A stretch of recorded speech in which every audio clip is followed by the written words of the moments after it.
C'est que tu as mal compris. La bénédiction se cherche. La bénédiction se demande. La bénédiction s'achète. Mal compris. La bénédiction se cherche. La bénédiction se demande. La bénédiction s'achète. Il n'y a pas de bénédiction en dehors de ces trois canaux. La demande, la recherche et l'achat. Il faut avoir cela en tête.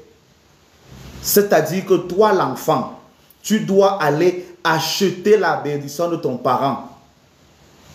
Et quand je dis ton parent, on le sait en tradition. Si vous ne le savez pas, apprenez-le dès maintenant. Que ton parent n'est pas seulement celui qui t'a donné la vie, n'est pas seulement ton géniteur, mais celui qui t'a éduqué et fait grandir. Alors, sur cette terre, il y a forcément quelqu'un qui t'a poussé. C'est une maman. Si cette maman est incompétente pour te bénir, alors la nature va fabriquer autour de toi d'autres mamans pour t'accompagner. Tu dois donc négocier la bénédiction. Tu dois même les acheter. Et tu vas les voir. Voyez comment, au moins sur ça, la Bible explique.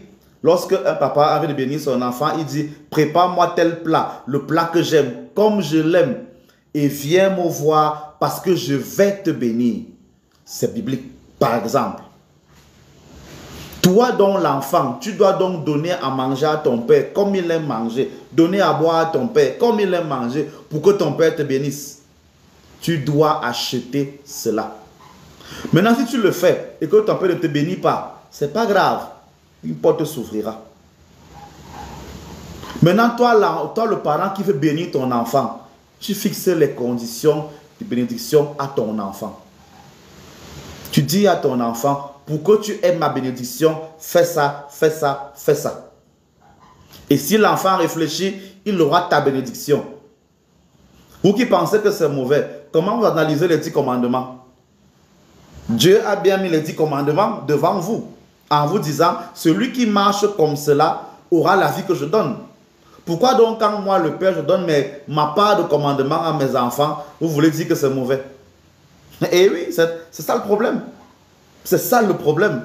Dieu ne veut pas traverser ma parole pour bénir mon enfant. Non. Et vous devez le comprendre. C'est cela. Donc, l'homme sage, l'homme spirituel de 2024, qui veut avancer, comme j'en vois beaucoup qui là maintenant qui veulent avancer, sachez donc qu'une partie de vos avancements se trouve dans les mains de vos parents. Il faut le savoir. Donc vous devez le chercher et vous devez le comprendre. Si vous l'avez compris, c'est très bien. Si vous ne l'avez pas compris, vous avez encore vraiment du chemin. Et malheureusement, nous sommes beaucoup sur cette terre, mais très peu connaissent le véritable chemin. Si vous voyez comment les personnes qui ont beaucoup d'argent vivent avec presque de la déférence pour leurs parents, vous allez comprendre. Je prends un exemple que vous connaissez vous tous. On peut dire tout ce qu'on veut sur Donald Trump, qui est aux États-Unis, qui a été président. Beaucoup de gens ne savent pas qu'il a été ce qu'il a été grâce à son père, qui était millionnaire, et membre du Lions Club, qui lui a montré la voie. Et tout ce qu'il fait aujourd'hui, il le doit à son père. Beaucoup sont comme ça. Je ne sais pas à quel moment vous ne voyez pas cela.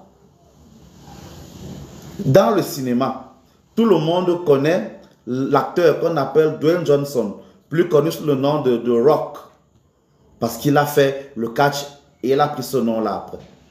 Le jour où vous allez voir la photo où il est avec son père, où son père est torse nu et il porte son fils, vous allez comprendre pourquoi il est devenu comme il est. Parce qu'il a idéalisé son père et il l'a copié.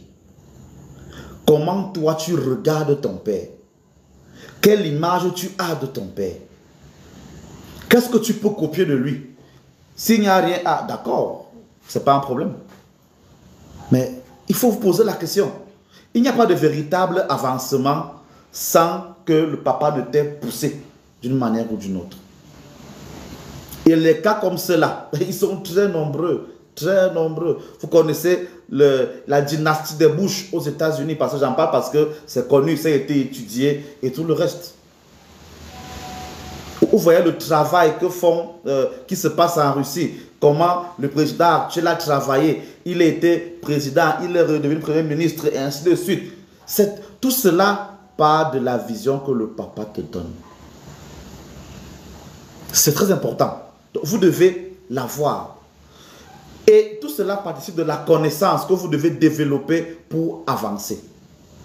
Voilà. Maintenant, ceux qui viendront en formation ou en initiation, voilà, je pourrais aller plus loin sur ce travail parental-là. Ceux des parents qui voudraient aussi arranger leur propre vie et arranger le chemin de leurs enfants, voilà, c'est le cas, je pourrais aller plus loin. Mais c'est une chose à voir avec